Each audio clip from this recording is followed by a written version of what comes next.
নমস্কার সন্ময়দা, বিমলদা।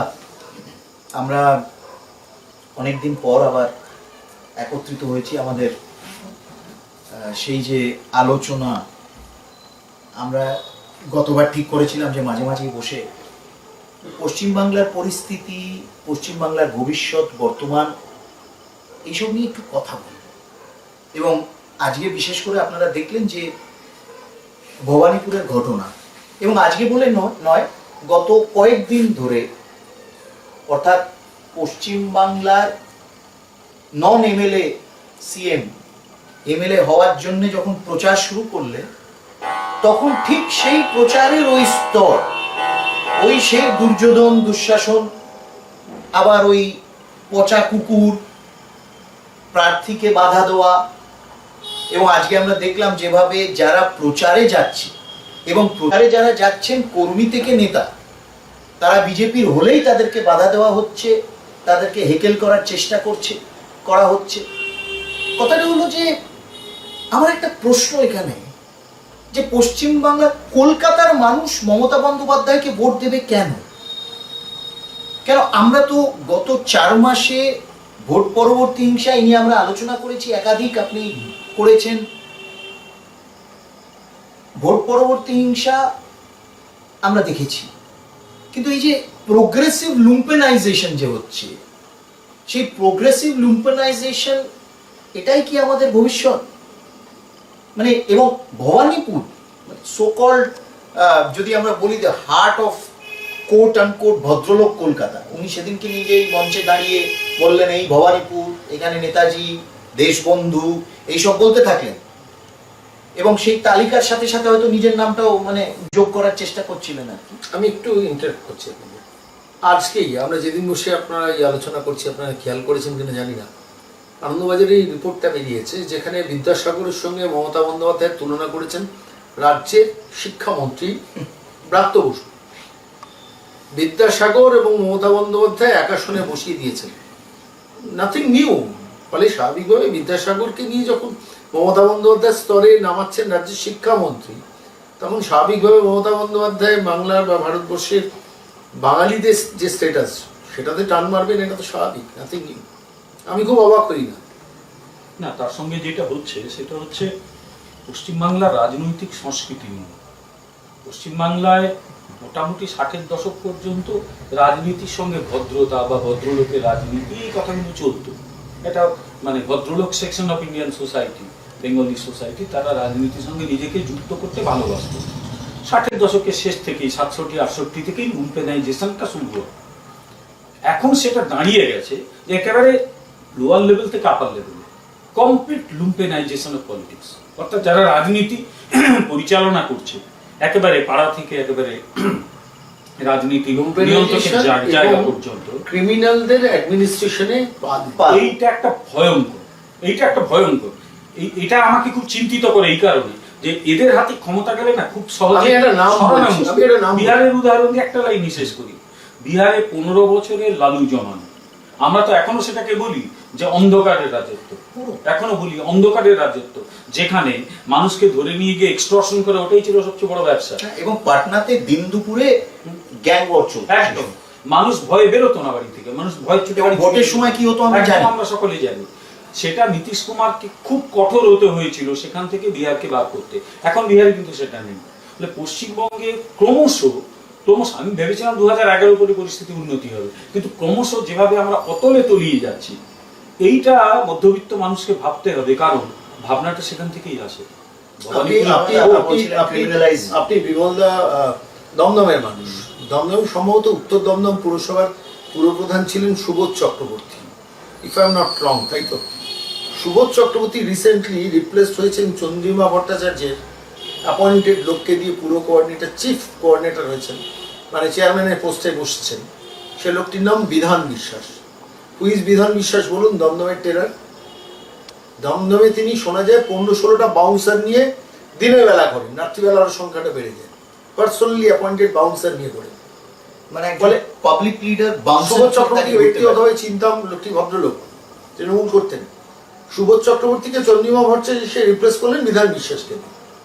ঠিক তেমনি কলকাতা কর্পোরেশন ভবন আমরা তো বলি যে চেয়ারে নেতাজি সুভাষচন্দ্র বসু বসছিলেন, যে চেয়ারে যতীন্দ্রমোহন সেনগুপ্ত বসছিলেন, সিআর দাস বসছিলেন, ডক্টর বিধানচন্দ্র রায় বসছিলেন, সেখানে বসছেন কে? ববি হাকিম। ভবানীপুরের মানুষকেও কিন্তু এটা ভাবা দরকার। ভবানীপুরের মানুষ এটা ভাববে কি ভাববে না জানি না, তাই, কিন্তু এটা ভাবা দরকার। আর যে ভবানীপুর মমতা বন্দ্যোপাধ্যায়কে ভোট দিলে কার হাত শক্তিশালী হবে? ববি হাকিম। সেই ববি হাকিমের কীর্তি কি? আমি কিছুদিন আগে ঘটনাটা মনে করি দিই, বাঙালি তো স্মৃতি বিস্তৃত জাত। টালিগঞ্জ থানাতে একজন পুলিশের মেজবাবুকে ধরে বেদম পিটিয়েছিল, ববি হাকিমের লোকজন অ্যারেস্ট করেছিল, তারপরের দিন সকালে তাকে ছেড়ে যাচ্ছে। তাদের পরিচয় কি? ববি হাকিম। এবং এই জিনিসই আগে পুনরাবৃত্তি হবে। আমি আজকে ওই যখন ভবানীপুরে ক্যাম্পেইন করছিলাম শেষের দিকে, আমাকে কেউ মনে করিয়ে দিল মনীষ সান্যালের কথা। ডেপুটি মেয়র ছিল। এই যে আপনি যখন লুম্পেনাইজেশন অফ পলিটিক্স এর কথা বলছেন, এই মনীষ সান্যালের মতন যারা সেই সময় পার্সোনালিটিস ছিলেন, এক কথায় আমার মনে আছে যে যাই লেফটের হতে পারে আমাদের মতাদর্শের, এবং এখন সেই লেফটও নেই, মানে লেফটেরও লুম্পেনাইজেশন হয়ে গেছে। সেই জন্য আজকে হয়তো কমল বসু, মনীষ সান্যালের মতন যদি মানুষরা লেফটের আমলই তো Kamal Basu was replaced by Prasanta Chatterjee. Exact. এবং সেখান থেকে এবং কমল বসুর মতন একজন মনীষ সান্যাল মনে আছে যে বিপ্লবীদের নামের কিছু ফলক বসাতে হবে এই মানিকতলাতে, উনি ইনিশিয়েটিভ নিয়ে সেগুলো বসিয়েছিলেন। আজকে ভাবা যায়। এবং সেই ভবানীপুরে দাঁড়িয়ে উনি এদের বড় বড় মুখ্যমন্ত্রী নাম আওড়াচ্ছেন, এবং সেই ভবানীপুরেই আমরা দেখছি যে কিভাবে দিন দুপুরে আপনাকে একটা ইন্টারেস্টিং কাহিনী আমি ছোট্ট করে বলবো। সেটা হচ্ছে রিসেন্টলি আমি ভবানীপুর থেকে একটা ফোন পেয়েছিলাম। এক ভদ্রমহিলা ফোন করলেন, করে বললেন, স্বামীবাবু, ভবানীপুরে যদি আমরা মমতা বন্দ্যোপাধ্যায়কে প্রচুর ভোটে জেতাই, আমাদের সব থেকে বড় কি কি ক্ষতি হতে পারে বলুন তো? তা আমি অনেকগুলো ইস্যু বলেছি। তো বললেন যে আপনার সবকটা বিষয় শুনলাম, আপনার সঙ্গে আমার ঠিক মিলল না, এগুলো প্রত্যেকটাই ইস্যু। সব থেকে বড় ক্ষতি হবে আমাদের বাড়ির ইলেকট্রিসিটি বিলটা বেড়ে যাবে। কেন এরকম কথা বলছেন? স্বামীবাবু, আপনি শুনুন, ভবানীপুরে মমতা বন্দ্যোপাধ্যায় যত ভোটে জিতবেন তার উপর সঞ্জীব গোয়েঙ্কা পাওয়ারফুল হবে। কিরকম আমাকে একটু ব্যাখ্যা করে বোঝেন। আমি জানি সঞ্জীব গোয়েঙ্কা মমতা বন্দ্যোপাধ্যায়ের সঙ্গে ডিল আছে 2008 সাল থেকে, আপনারা জানেন কি জানি না, এটা আমি ব্যক্তিগতভাবে জানি। 2008 সালে আমি একটু মানে অতীতে চলে যাচ্ছি, আমি আনন্দবাজারের সাংবাদিকের কাছে কাহিনীটা শুনেছিলাম। 2008 সালে মমতা বন্দ্যোপাধ্যায় একটা লম্বা মিছিল বিড়লা প্ল্যানেটোরিয়াম থেকে ভিক্টোরিয়া সিএসসি ডেকেছিলেন। মিছিল করে এসে ভিক্টোরিয়ার সামনে বসে পড়েছিলেন। ঠিক তারপরের দিন অভিক সরকার, আনন্দবাজারের প্রাক্তন সম্পাদক, তার সঙ্গে সঞ্জীব গোয়েঙ্কা খুব ভালো রিলেশন। সঞ্জীব গোয়েঙ্কা অভিক সরকারকে ধরেন, এই কাহিনীটা তার মুখে শুনে ধরেন, এবং শেষ পর্যন্ত মমতা বন্দ্যোপাধ্যায়ের সঙ্গে সঞ্জীব গোয়েঙ্কার একটা সিটিং হয় আলিপুর হাউসে, এবং মধ্যস্থতা করেছিলেন অভিক সরকারের অ্যাপয়েন্টেড একজন সিনিয়র জার্নালিস্ট, আমি নামটা বলছি, যার সূত্র ধরে শুনেছি তার খুব কাছের মানুষ। সেই 2008-এর সেই মিটিংয়ের পর 2008 থেকে আজ 2021, প্রায় 13-14 বছর হয়ে গেছে, কোনোদিন বিদ্যুতের মূল্যবৃদ্ধি নিয়ে কখনো মমতা বন্দ্যোপাধ্যায় কখনো একটি শব্দও বলেন না। সিএসসি গত 10 বছরে 14 বার বিদ্যুতের দাম বেড়েছে। ইলেকট্রিসিটি রেগুলেটরি কমিশনকে দিয়ে কিছু নিয়ন্ত্রণ করানোর চেষ্টা করেনি। মমতা বন্দ্যোপাধ্যায় তো জাজদেরও কন্ট্রোল করার চেষ্টা করেন, কিন্তু ইলেকট্রিসিটি রেগুলেটরি কমিশনকেও কোনোদিন কন্ট্রোল করার চেষ্টা করেননি। সঞ্জীব গোয়েঙ্কা অবাধে বিচরণ করে গেছেন ব্যবসা, তার দীর্ঘ অনেক ইতিহাস আছে, আমি যাচ্ছি না। কিন্তু এই সঞ্জীব গোয়েঙ্কা মমতা বন্দ্যোপাধ্যায়ের সঙ্গে খুব ক্লোজ টাচে থাকে। কেন্দ্রীয় সরকার যখন ইলেকট্রিসিটি বিদ্যুতের বিল আনছেন, এই বিদ্যুৎ বিলের মূল কথা হচ্ছে ইলেকট্রিসিটিটাও কম্পিটিশনে চলে যাবে। বাড়ির কেবল লাইন আমি কার কাছ থেকে নেবো, আমার চয়েস থাকে। আমি আমার টেলিফোনটা ভোডাফোন নেবো না এয়ারটেল নেবো, আমার চয়েস থাকে। ইলেকট্রিসিটিও চয়েসের মধ্যে চলে যাবে, কম্পিটিশনে বাজারে। ইলেকট্রিসিটি রেগুলেটরি কমিশন হয়তো 7 টাকা 30 ম্যাক্সিমাম প্রাইস একটা স্ল্যাবের জন্য ঠিক করে দিয়েছে। 4টে কোম্পানি বলবে আমি 7 টাকা 20-তে দেবো, কেউ বলবে 6 টাকা 80-তে দেবো, কেউ 6 টাকা 50-এ দেবো। যে চিপার হবে, যার সার্ভিস ভালো হবে, আমি তার কাছ থেকে নেব। কেন্দ্রীয় ইলেকট্রিসিটি বিলের এটা অন্যতম একটা শর্ত। সেটা মমতা বন্দ্যোপাধ্যায় বিরোধিতা করলেন, এবং on the insistence of Sanjiv Goenka. এটা সবাই জানে, এটা আমার ব্যাখ্যা করার দরকার নেই। এটা একটা দিক। আমি যে দিকটা বলছি, যে ভদ্রমহিলা আমাকে পয়েন্ট আউট করলেন, রাইটলি পয়েন্ট আউট করলেন, বললেন ভবানীপুরে মমতা বন্দ্যোপাধ্যায়ের হাত শক্তিশালী স্বর্ণবাবু, কলকাতার মানুষ কিভাবে সাফার হবে জানেন না, বিদ্যুতের বিলটা বাড়বে। আমি তখন আবার বারবার একটু শেষ করিনি, বারবার জিজ্ঞেস করলাম যে আপনি কিসের ভিত্তিতে বলছেন? বলেন জানেন হুকিংটা বেড়ে যাবে। আপনি জানেন চেতলা অঞ্চলে, খিদিরপুর অঞ্চলে হুকিং বেড়ে যাবে, সিএসসি লোকেরা কিচ্ছু বলতে পারবে না সেখানে, এবং যারা হুকিং করবে তারা মমতা বন্দ্যোপাধ্যায়ের ভোটার। এবং সেখানে অন্যান্য রাজ্যে, যেখানে গুজরাটে আপনি বুঝতে পারছেন থেফট অফ ইলেকট্রিসিটিকে একেবারে মানে রুখে দিয়েছে। এ রাজ্যে কখনো বুকিং করার জন্য মানুষকে জেলে থাকতে হচ্ছে মমতা প্রশাসনের আমলে। দেখাতে পারবেন আপনি? দেখাতে পারবেন? একটা মাঝে মাঝে সংবাদপত্রে বেরোয়, তারপরে নেতাদের ফোনে তারা বেরিয়ে আসে, সমস্ত হুকিং করে যে বিদ্যুতের মাসুলটা, বিদ্যুতের কস্টটা যাচ্ছে আলটিমেটলি সিএসসি করে, সেটা আমার আপনার পকেট থেকে যাচ্ছে, যার জন্য 7 বছরে 10 বছরে 14 বার দাম বেড়েছে। ভদ্রমহিলার কথা কিন্তু আমি ফেলতে পারিনি। বলছেন যে দেখুন মমতা বন্দ্যোপাধ্যায় জিতবেন, আপনি লিখে রাখুন চেতলা খিদিরপুরে ইলেকট্রিক হুকিং বাড়বে, আমাদের ঘরে আরো মাসুল বৃদ্ধি হবে, কেউ কিছু করতে পারবে না। অর্থাৎ সঞ্জীব গোয়েঙ্কা অন্যভাবে টাকাটা আমাদের কাছ থেকে তুলবেন, আমরা সাফার হবেন। কারণ এরপরও যদি ভবানীপুরের মানুষ এইসব থিওরিগুলো না বোঝেন, বলার কিছু নেই। কিন্তু আমার এইখানে মানুষ বোঝে না তা কিন্তু নয়, কিন্তু এখনকার নবজীবনের অবস্থা যা আমরা দেখছি, প্রথমত এই জল জমা যে অবস্থা দেখলাম, দমদমে 2টি বাচ্চা মেয়ে মারা গেল। বিমল দা, এই যে বাচ্চা মেয়ে, আপনি বলবেন, আমি এখানে আমি অবাক হয়ে গেছি। মানে আপনি শুনে থাকবেন, আপনারা শুনে থাকবেন, উনি 2 দিন আগে থিওরি দিলেন যে বৃষ্টি পড়লে আপনারা ঘর থেকে কেউ বেরোবেন না, সব বন্ধ করে ঘরের ভেতর বসে থাকবেন। এটাই কি একটা সলিউশন হতে পারে? এবং এত কনফিডেন্টলি বলছেন। আজকের সংবাদপত্রে দেখবেন WBACDCL পশ্চিমবঙ্গ রাজ্য বিদ্যুৎ পর্ষদ 2টো বড় বড় বিজ্ঞাপন দিয়েছে, প্রায় সমস্ত বাংলা সংবাদপত্র। এক একটি সংবাদপত্র অন্তত আনন্দবাজারের ওই 2টো বিজ্ঞাপনের রেভিনিউ মূল্য আমি জানি প্রায় 30 লক্ষ টাকার কাছাকাছি। ACDCL দিচ্ছে কি, কাটা তারে হাত দেবেন না, কোনো জায়গায় জমা জল হলে ইলেকট্রিসিটিতে হাত দেবেন। এতদিন করেনি, 14টা মানুষ মারা যাওয়ার পর জ্ঞান ফিরলো। আর সেই আমফানের সময় থেকে তো হচ্ছে। এটা শুধু দমদমে হয়নি, আমি বলছি না, সম্পূর্ণ রাজভবনের সামনে একজন ইঞ্জিনিয়ার মারা গেল, সেটা আমরাও যে কেউ হতে পারি, ওখানে যাচ্ছি হয়তো ছুঁয়ে ফেললাম, ভুলে মারা গেলাম, হতে তো পারে। ওই মেয়ে ফারাক্কার ইঞ্জিনিয়ার ঋষভ, একদম তরুণ ইঞ্জিনিয়ার, কলকাতাতে চাকরি করছিল। নগর জীবনটাও আমাদের কিন্তু আতঙ্ক তৈরি হয়ে গেছে, জীবনে একটা আতঙ্ক তৈরি হয়েছে। দ্বিতীয় কথা, আজকে কেন প্রচার শুরু হওয়ার পর থেকে যেভাবে প্রিয়াঙ্কা টিগ্রেওয়ালকে বাধা দেওয়া হচ্ছে, এবং আজকে যেটা পিকে পৌঁছেছে, আমাদের প্রাক্তন রাজ্য সভাপতি, এখন জাতীয় সহসভাপতি জাতীয় দলের বিজেপি, তাকে যেভাবে আটকানো হয়েছে, যেভাবে হামলা করা হয়েছে, দুজনে মাথা ফাটিয়ে হসপিটালে পাঠিয়ে দেওয়া হয়েছে, এখান থেকে একটা বিষয় স্পষ্ট যে এরা কিন্তু চায় না মানুষ নিজেদের ভোটটা নিজে দিক, নিজেদের মতামত নিজে প্রকাশ করবে, কখনো চায় না।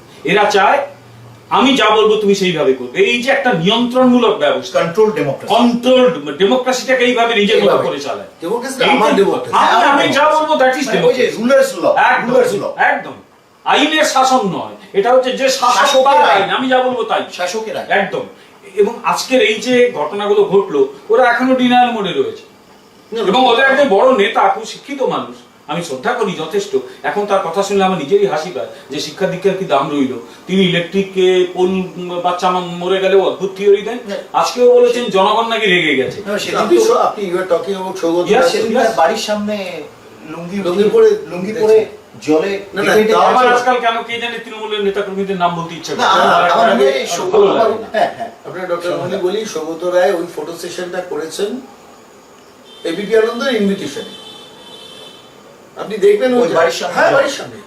মানে উনি কি বোঝাতে চাইছেন? উনি বোঝাতে চাইছেন আমি taking care of my people.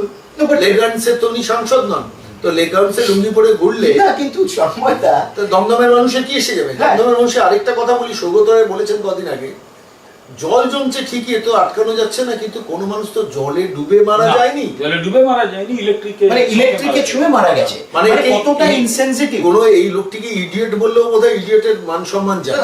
সম্রাট, আমার একটা প্রশ্ন আপনার কাছে, ওই যে ফটো সেশন করে উনি করলেনটা কিছু না, জল বেরোলো না। আমি আপনার দ্বিতীয় হচ্ছে যে একটা ভাবুন, সৌগত, সত্যি আমার কিন্তু মায়া হয় ওনার উপর, মানে একজন যিনি সো কল ক্লেম করেন, আমি ঠিক ওই হিসেবটা এখনো বুঝতে পারিনি, যে চরণ সিং এর সরকারে নাকি উনি মন্ত্রী ছিলেন, কেন্দ্রীয় মন্ত্রী ছিলেন 79 থেকে 2021, এই তার অবস্থা যে জলে ডুবে মারা যায়নি এবং ফটো সেশন করছেন। উনি আজকে জনরোষের কথা বলেছেন। আপনি অ্যাকচুয়াল জনরোষ নিজেরা যখন বুঝবে, আমি কালচারাল ডিগ্রেডেশনের কত রকম ফর্ম হয়, আমি মাঝে মাঝে এগুলো পড়াশোনা করতে গিয়ে আমার খালি বারবার শুনতে গেলেও গাড়ি করে। দুটি মেয়ে মারা গেল দমদমে, একটির নাম শ্রেয়া, একটির নাম অনুষ্কা। 13 বছর বয়স, একসঙ্গে পড়াশোনা করতো। শ্রেয়ার দিদি বলছেন যে ব্রাত্য বসু এসে আমার বাবার হাতে 50,000 টাকা দিতে চেয়েছিলেন, আমার বাবা নেননি, গরিব পরিবার, নেননি বলেছে। এক, তারপর পুরসভায় ডেকে পাঠানো হয়েছে পাঁচু গোপাল রায়, কিছুক্ষণ আগে আমরা আলোচনা করছিলাম না, এক্সট্রিম নক্সালাইজ বা এক্সট্রিম লেফটিস্ট এখন তৃণমূল হয়ে যাচ্ছে। পাঁচু গোপাল রায়, আপনার মনে আছে যে বিভিন্ন সময় আনন্দবাজারে দীর্ঘ বড় বড় বামপন্থী চিঠি লিখতেন, তিনি তো তৃণমূলই হয়েছেন এবং ওই পুরসভার চেয়ারম্যান হয়েছেন। হ্যাঁ, উনি পুরসভার চেয়ারম্যান, যেখানে মারা গেছেন। তো সেই পাঁচু গোপাল রায় শ্রেয়া বলে মেয়েটি বলছে, অন ক্যামেরা বলছি, আমার ডকুমেন্টটা আছে আমার কাছে, পরিষ্কারভাবে বলছে, আমাকে ডেকে বলা হলো যে দেখো তোমার বোন তো চলে গেছে, তাকে তো আর ফেরত পাবে না, আর কিছু করার নেই, আমরা পুরসভা থেকে তোমাকে 3.5 লাখ টাকা দিচ্ছি। তখন মেয়েটি ফুঁপিয়ে কেঁদে উঠেছে, তখন বলছে দেখো টাকাটা নিলে ভালো মন্দ খাবে, আর ভালো মন্দ খাওয়া দাওয়া করলে মন ভালো থাকবে। আপনি ভাবুন, ক্লাসটা ভাবুন।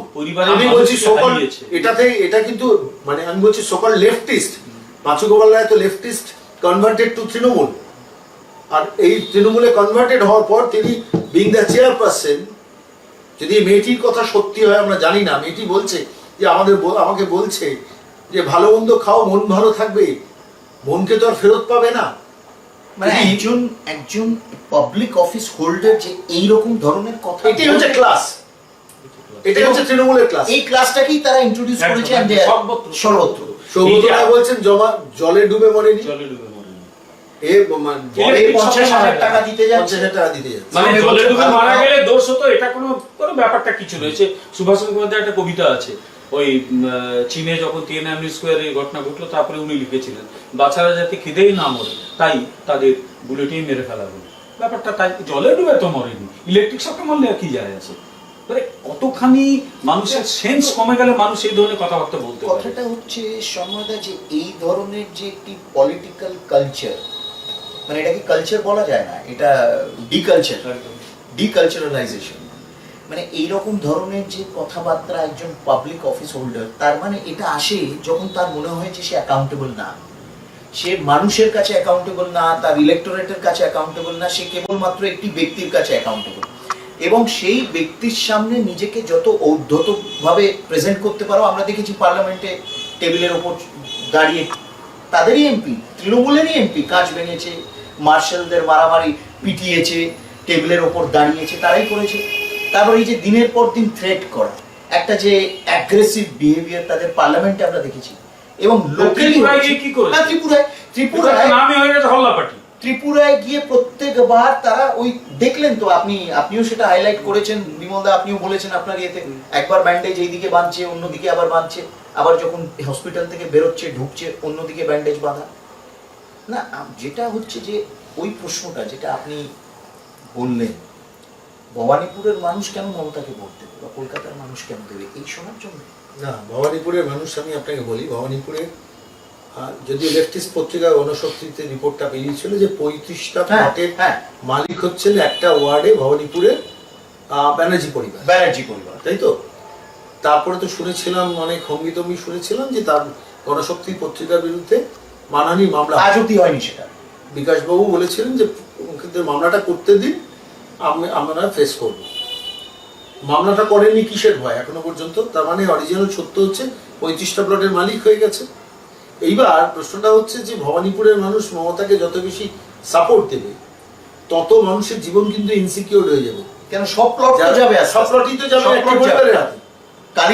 কালীঘাট হয়তো মন্দির বেঁচে থাকবে কোনোভাবে, তারপর দেখবো যে সেটাও হয়তো না, ইনসিকিউরিটি আরো দিক রয়েছে। সেটা হচ্ছে ভবানীপুর অঞ্চলটা মিক্সড কমিউনিটির মানুষ, যেখানে শিখ আছে, সেখানে হিন্দু পাঞ্জাবি আছে, বাঙালি আছে, বিহারের মানুষজন আছে, প্রত্যেকে আছে। তো তারা কি ভুলে যাবে যে এখানে বহিরাগত কনসেপ্ট একটা আনা হয়েছিল? তাহলে ভুলে যাওয়া উচিত না, বহিরাগত শব্দটা এখন আর ইউজ করছে হ্যাঁ, করে না, কিন্তু কেন প্রশান্ত কিশোর হয়ে গেছে হ্যাঁ, হ্যাঁ। কিন্তু একটা সময় এই বহিরাগত কথাটা বলা হয়েছিল তো। আর বিমলদা একটা বিভিন্ন ওই কিছু ফ্রিজ গ্রুপকে নামানো হয়েছিল, হ্যাঁ। কিছু পক্ষ টক্ষ, হ্যাঁ। তারা বাঙালিদের নিয়ে লড়াই করতো, বাঙালি মানে হিন্দি নাম শুনলেই তেড়ে যেত, তারা এখন চুপ করে গেছে। দোকান তুলে হ্যাঁ, দিচ্ছে, দোকান ভাঙচুর তুলে করছে। দিচ্ছে, হচ্ছে মারধর করছে এবং ইত্যাদি। তারা ডাইরেক্টলি ফান্ডেড বাই হ্যাঁ, টিএমসি। তারা এখন নেই, তারা এখন চুপ চুপ। আরেকটা কথা, সেটা হচ্ছে ভবানীপুরে একটা বড় অংশ কিন্তু ব্যবসায়ী, যারা বাঙালি থাকে ম্যাক্সিমাম ব্যবসা বাণিজ্য করে। পশ্চিমবাংলা কিন্তু আগামী দিনে আমি যা বুঝতে পারছি, আগামী দিনে আমি কিন্তু এখানে কথা দিয়ে যাচ্ছি, বলে দিয়ে যাচ্ছি, আমি তৃণমূলকে চ্যালেঞ্জ করলাম, যদি তোমরা আমাকে মিথ্যে প্রমাণ করতে পারো আমি সবচেয়ে খুশি হব। 1000 কোটি টাকাও কিন্তু বছরে বিনিয়োগ হবে না এখানে, আমি বলে দিয়ে যাচ্ছি। এই যদি মানুষের চাকরি থাকবে, মানুষের ব্যবসা থাকবে, তাহলে এই সরকারটাকে কেন কেন কেন দিল? ওই 500 টাকা নিয়ে আমরা কামড়াকামড়ি করবো, আর ওখানে ওরা নিজের মতো করে কাজ করবে। এটা ভাবছে কি মানুষকে? ওই ছোটবেলায় দেখতাম বাবা চা খাচ্ছে, একটু রুটি ফেলে দিচ্ছে, কাকেরা এসে পড়ে যাচ্ছে, এই জন্য মানুষকে তাই ভেবেছে নাকি? 500 টাকা দিয়ে মানুষ কামড়াকামড়ি করছে, মারপিট করছে। এখানে আমি একটা কথা মাঝে মাঝে বলতাম যে মমতা বন্দ্যোপাধ্যায় যখন হঠাৎ মনে পড়লো ইমামদের ভাতা দিয়েছিল পুরোহিতদের, আপনার মনে আছে? পুরোহিত ভাতা অধিকাংশ জায়গায় বন্ধ। বলছি না না, একটু শুনে নিন, তথ্যটা শুনে নিন। বাংলার 45,000 ইমাম 2,500 টাকা করে পান, বকলমি সরকার দেয়, ঘুরিয়ে দেয় অন্য একটা সংস্থার মারফত। রাজ্যে অ্যানাউন্স করলেন 8,000 পুরোহিতকে টাকা দেবো, 8,000 পুরোহিতকে টাকা দেবো। বললেন তো 1,000 টাকা করে দেবো। তখন পুরোহিতরা প্রশ্ন তুলেন, ইমামরা যদি 2,500 টাকা পায়, আপনারা আমাকে 1,000 টাকা দেবেন কেন? ইমামদের আপনি 2,500 টাকা, পশ্চিম মানে এর দুবাই থেকে তাদের টাকা আসে, তাও তাদের 2,500 দিচ্ছেন, আর আমাদের 1,000 টাকা কেন? মানে আপাতত 1,000 নিয়ে তো স্টার্ট করো। পরবর্তীকালে বিভিন্ন পুরোহিত অ্যাসোসিয়েশনের সঙ্গে আমার যোগাযোগ হয়েছিল, তাদের সূত্র ধরে যে সংবাদ সংগ্রহ করেছিলাম, সারা পশ্চিমবঙ্গে অফিসিয়ালি রেকর্ডেড 7.5 লক্ষ পুরোহিত আছেন। একদম 7.5 লক্ষ রেকর্ডেড, তাদের 8,000 কে তার বাইরে আছে, তার মধ্যে থেকে 8,000। আবার সেই 8,000 এর মধ্যে ওই তৃণমূল পার্টি অফিস থেকে রেকমেন্ডেড পুরোহিত, সে টাইটেল যাই হোক, পুরোহিত হয়ে গেছে যেহেতু তৃণমূল করে, তার ভাইপো কেউ একটা। এবং তারপর কি অবস্থা হয়েছে, সেদিকে মালদহের একটা রিপোর্ট আমি দেখলাম, আমার কাছে রিপোর্টটা এসছে, যেখানে পুরোহিতরা বলছেন যে শুধু মালদহ জেলায় ওদের রেকর্ডের পুরোহিত আছে বোধহয় 10,000-এর আশেপাশে, শুধু মালদহ জেলায়, মাইনরিটি অধ্যুষিত এলাকায়, সেখানে 10,000-এর উপরে পুরোহিত আছে। তার মধ্যে পুরোহিত ভাতা চালু হয়েছিল 400 জন, ঠিক আছে? 2020 অগাস্ট সেপ্টেম্বর নাগাদ চালু হয়েছিল পুরোহিতদের। তার মধ্যে 50% পুরোহিতের ভাতা বন্ধ হয়ে গেছে ডিসেম্বর মাসের শেষে, কেউ এখন ভাতা পায় না। 400-র মধ্যে 50% কমে গেছে। আপনি চিন্তা করে দেখুন, মানে যে অ্যানাউন্সমেন্ট গুলো করছেন, প্রথমে প্রচুর প্রচার, এখনো পুরোহিত ভাতা নিয়ে প্রচার চলছে, অথচ বাস্তব বেসিক আপনি যে পুরোহিতকে পুরোহিত ভাতা দিচ্ছেন, সেই পুরোহিত যখন পরিশ্রম করে তার ছেলে বা মেয়েটাকে বড় করছে, সেই মেয়েটাকে একটা প্রাইমারি স্কুলে পরীক্ষায় বসতে দিচ্ছেন না গত 10 বছরে। তার মানে পড়াশোনা করা মাস্টার ডিগ্রি পাওয়া ছেলেটাকে আপনি স্কুল সার্ভিস কমিশনে 10 বছরে 2বার বসতে দিচ্ছেন। তার ছেলে মেয়েকে আপনি চাকরির জায়গাটা বন্ধ করছেন, শিল্পের জায়গা বন্ধ করছেন, কর্মসংস্থানের ব্যবস্থাটা বন্ধ করছেন, আর তার মুখ থেকে 1,000 টাকা দিয়ে বন্ধ করছেন, যা হচ্ছে এই লক্ষ্মীর ভান্ডারে সেই এক গল। বাম আমলে চাকরি দেওয়া নিয়ে প্রচুর প্রশ্ন করেছি, প্রচুর প্রশ্ন করার জায়গা আছে। এই প্রথম দেখলাম হাইকোর্ট কিন্তু গোটা যারা শিক্ষক হিসেবে নিযুক্ত হয়েছে গোটা লিস্টটা চেয়ে পাঠিয়েছে, মুখ বন্ধ খামে পাঠিয়েছিল, মুখ বন্ধ হয়েছে, লুকোনো কি আছে। এক বিচারপতি বিরক্ত হয়ে দেখলেন যে পরীক্ষায় পাস না করে চাকরি পেয়েছে একজন, সে বলল আরে আমাকে ধরছেন কেন, আমার জেলাতে আমি চিনি 12 জনকে। সে বিচারপতি দেখে বললেন যে মামলা আমার পক্ষে চালানো সম্ভব নয়, অন্য কেউ করুন।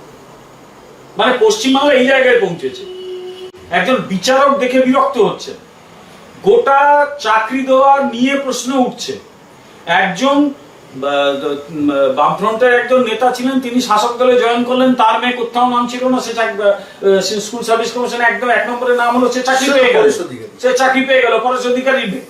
সব মিলিয়ে মানে আমার কোথাও আমি আইন মানবো না, আমি আইনটাই দেশে কিছু মানবো না, আমি আমার মতো আইন করবো, যা পারো করে নেবে যাও। এই যে রেকলেস একটা সিস্টেম, অন্তত শহরের মানুষদের ভাবা উচিত। শহরের মানুষই তো প্রথম ভাবে এগুলো, তারা মধ্যবিত্তদের ভাবা উচিত এটা আদৌ আমাদের পলিটিক্যাল সিস্টেমটাকে কোন জায়গায় নিয়ে যাবে। ওয়েস্ট বেঙ্গলের সিস্টেমটা গাঙ্গুলি, আপনাকে একটা তথ্য দিই, যে টকিং অ্যাবাউট ভবানীপুর, তো ভবানীপুর কলকাতা কর্পোরেশনের মধ্যে পড়ে, কলকাতা কর্পোরেশনে আমি অফিসিয়াল তথ্য দিচ্ছি, একদম কলকাতা কর্পোরেশনে যে রেজিস্টার্ড ওদের স্টাফ স্ট্রেংথ আছে, আজ থেকে 10 বছর আগে থেকে এখনো পর্যন্ত কলকাতা কর্পোরেশনের স্থায়ী শূন্যপদের সংখ্যা হচ্ছে 29,000। প্রায় 54,000 স্টাফ ছিল, 29,000 কলকাতা কর্পোরেশনের স্টাফ শর্ট। এখানে তো কলকাতার ছেলেমেয়েগুলোই চাকরি পেতে পারতো, ওই ভবানীপুরের ঘরের ছেলেমেয়েরাই তো কলকাতা কর্পোরেশনে কোনো না কোনো 29,000 আর গট দ্য রেকর্ডস মানে একদম ডিটেলস ডেটা আমার কাছে আছে। গোটা ওয়েস্ট বেঙ্গলে 5.5 লক্ষ established হয়ে গেল। হ্যাঁ, নিয়োগ হয় না। না ওনার তো খালি চিন্তা যে মোদি এটা করলেন কেন, সেই জন্য, কিন্তু নিজের এখানে অ্যাবলিস্ট হচ্ছে না, এদের একটা কিছু পলিসি আছে, অফিসিয়াল পলিসি আছে। এর মধ্যে কিন্তু এটা খুঁজে বার করলে খুব ইন্টারেস্টিং বিষয় মনে হয়। এরা কাজ দেয় কিভাবে, সবাইকে বলে আমরা প্রচুর বেকারকে চাকরি দিই, ওই 6,000 টাকা, 5,000-6,000 টাকা চাকরি দিয়েছে। কোথাও civic police, civic volunteer, civic, এখন ডাক্তারও নাকি নিয়োগ করতে পারে আমার তা মনে হচ্ছে। সব জায়গায় ওই কিছু লোককে অ্যাডহক করে দিলাম, সেই লোকগুলো আমার কন্ট্রোলে থাকলো, কারণ তার চাকরি যেতে পারে, আমি রেগে গেলে তার চাকরি যাবে, সে আমার মিটিং এ আসবে, মিছিলে আসবে, সে কিন্তু আমি সবাইকে দেখাবো, দেখো আমি তো একটা চাকরি দিয়েছি, কিন্তু স্থায়ী চাকরি হবে না, নিয়োগ হবে না, ইনভেস্টমেন্ট হবে না, শিল্প হবে না। পশ্চিমবাংলা কিন্তু ক্রমশ তলাবে। আমি কিন্তু আগামী দিনে পশ্চিমবাংলার মানুষকে এটা ভাবতে বলবো যে কাকে তারা ভোট দিয়ে আনলো। আমাদের তো হারিয়ে দিয়েছে, আমরা হাসিটা করে দিয়েছি, কিন্তু কাকে ভোট দিয়ে আপনারা নিয়ে? মনে আছে একটা সময় আমি দেখতাম, আমি যখন আনন্দবাজারে কাজ করতাম আর সন্ধ্যেবেলা বেরোতাম চা খেতে, দুটো দোকান পাশাপাশি দেখতাম। একটা দেখতাম পুরোনো দিনের সাবেক লটারির দোকান, আরেকটা দেখতাম অনলাইন লটারি। সাবেক পুরোনো লটারির দোকানে ভিড় নেই, সব অনলাইন লটারি খেলছে চলে যাচ্ছে, ইনস্ট্যান্ট লাভ। কিন্তু দিনের শেষে সেই অনলাইন লটারিটা কিন্তু প্রায় উঠে যাওয়ার মতো অবস্থা হলো। কেন? মানুষকে সর্বশান্ত করে দিচ্ছে। পশ্চিমবঙ্গে যে সরকারটা চলছে সর্বশান্ত করে দিচ্ছে মানুষকে কিন্তু সর্বশান্ত করে দিচ্ছে। আপনি একটু ভালো করে ভেবে দেখুন, তার কারণ ওই বাজার, যে সোসাইটির যে বাজার, সেই বাজারটা তৈরি হয় কিসের উপর? মধ্যবিত্তের হাতে, চাকুরিজীবী মানুষের হাতে টাকা, কৃষিজীবী মানুষের হাতে টাকা, শিল্প কারখানায় ঠিকঠাক চললে তার মানুষের হাতে টাকা, সেইটা বাজারটাকে রোল করে। এক শ্রেণীর মানুষের হাতে কিছু টাকা থাকবে, সেটাতে বাজার রোল করে না। মধ্যবিত্ত ক্লাসটা কিন্তু গরিব করে দিচ্ছে। একটু ভালো করে ভেবে দেখুন, আপনি সরকারি কর্মচারীদের দিয়ে দিচ্ছেন না, সেটা তো একটা পার্ট, তাদের হাতে কম টাকা আসছে। সরকারি রিক্রুটমেন্ট আছে, যেটা আপনি বলছিলেন 5.5 লক্ষ সরকারি পদ অবলুপ্ত, এ কথা বারবার বলি। রাজ্য পুলিশে 75,000 ভ্যাকেন্সি, একজন কনস্টেবল চাকরি পেলে 24,000 টাকা তার মাইনে হয়। সিভিক পুলিশদের রড করা হচ্ছে 10 বছর চাকরি করার পর 9,000 টাকা, গ্র্যাচুইটি নেই, প্রভিডেন্ট ফান্ড নেই, একটা অ্যাপয়েন্টমেন্ট লেটার নেই, জব সিকিউরিটি নেই। 1,39,000 বোধহয় এখন সিভিক পুলিশ আর সিভিক ভলেন্টিয়ার হচ্ছে। কেন ভাই? সেই ঘরে ছেলে মেয়েগুলো যাদের চাকরি করাচ্ছ, আমি তো বলছি সিভিক পুলিশদের অবিলম্বে দাবি তোলা উচিত। অনেকে ওরা যোগাযোগ করে কলেজে বহুদিন ধরে যে অ্যাডহক করছে, তারা কিন্তু অল্প মাইনেতে চাকরি করে চলেছে, বহুদিন ধরে অ্যাডহকে চাকরি। হ্যাঁ, সেই আমাদের ওই সময়ে আলোচনা হয়েছে তাদের সাথে, যে অন্তত তাদের কেন্দ্রীয় সরকার থেকে তাদের জন্য যে টাকাটা আসছে, ওদের জন্য আসে না, আসে ওটা শিক্ষকদের জন্য, তারা পায় না, তার মাঝখান থেকে টাকাটা নিয়ে নেওয়া হয়। টিচার করা হলো তো, হ্যাঁ, এবং সেখানে কত জল মিশেছে আপনি জানেন, আমি নতুন করে বলবো না, সেটা আপনি জানেন। আমি একটা কথা বলি, শুধু মানে বিনিয়োগ হলে তার এটা কি, এটা মানে এফেক্টটা কি হয়? যখন প্রথম বন্ধ হলো হিন্দু মোটরে, একবার ওই অঞ্চলে গেছিলাম, এক ভদ্রলোক যে চায়ের দোকান দেয় গেটে, সে বলছে স্যার কাল থেকে আমি চলবো কি করে? এই চায়ের দোকান থেকে আমি হাজার হাজার টাকা আয় করতাম, কারণ কারখানার গেটে চায়ের দোকান। আমার নিজের নির্বাচন ক্ষেত্রে যেখানে আমি লড়াই করেছিলাম, পরাজিত হয়েছে, সেখানে যেসব আছে, যেসব যখন চলতো তার চারদিকে যেসবকে কেন্দ্র করে কিন্তু চায়ের দোকান, খাবার দোকান, এই কাজ সেই কাজ, অর্থাৎ একটা ইনভেস্টমেন্ট কিন্তু হাজার হাজার লোককে কাজ দেয়, একটা শিল্প হাজার হাজার লোককে প্রত্যক্ষ এবং পরোক্ষভাবে কাজ দেয়।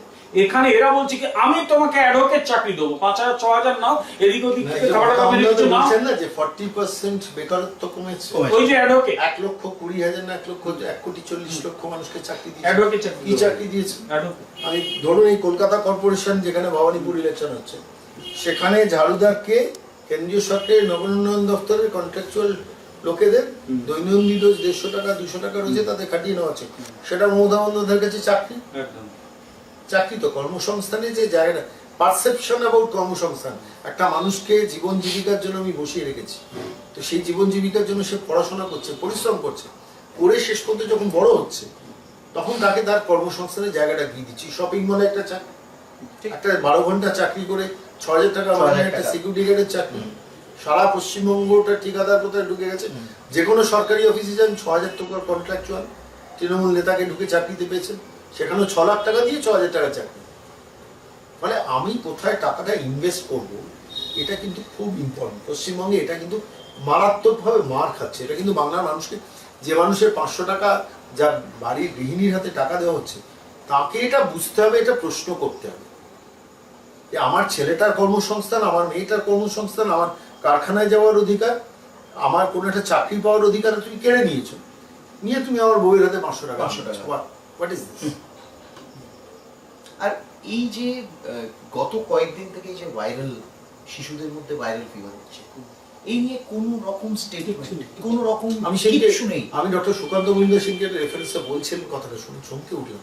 আমরা কতজন খবর রাখি বলতে, হচ্ছে না একজন নিউরো সার্জন নেই সরকারি হসপিটালে, বলে কেউ অসুস্থ হলে প্রাইভেট হসপিটালে যেতে হবে অথবা কলকাতায় নিয়ে আসতে হবে। নর্থ বেঙ্গল থেকে রেফার করতে আর হবে। নর্থ বেঙ্গলের লোকেরা যখন এটার প্রতিবাদ করে তখন তাদের বিচ্ছিন্নতাবাদী বলা হয়। নর্থ বেঙ্গলের মানুষদের তো একটা ক্ষোভ রয়েছে। রায়গঞ্জে কেন্দ্রীয় সরকার এইমস প্রতিষ্ঠা করার সিদ্ধান্ত নিল, তুমি সাউথ বেঙ্গলে আরেকটা করতেই পারতে, ওখান থেকে তুলে আনার কি ছিল? ওখান থেকে তুলে আনার কি ছিল? নর্থ বেঙ্গলের মানুষদের ক্ষোভ হবে না? আমি বিচ্ছিন্নতাবাদী আন্দোলনকে সমর্থন করি না। বাংলা এক, শ্যামাপ্রসাদ মুখার্জির যে বাংলা, সেটা নিশ্চয়ই এক থাকবে।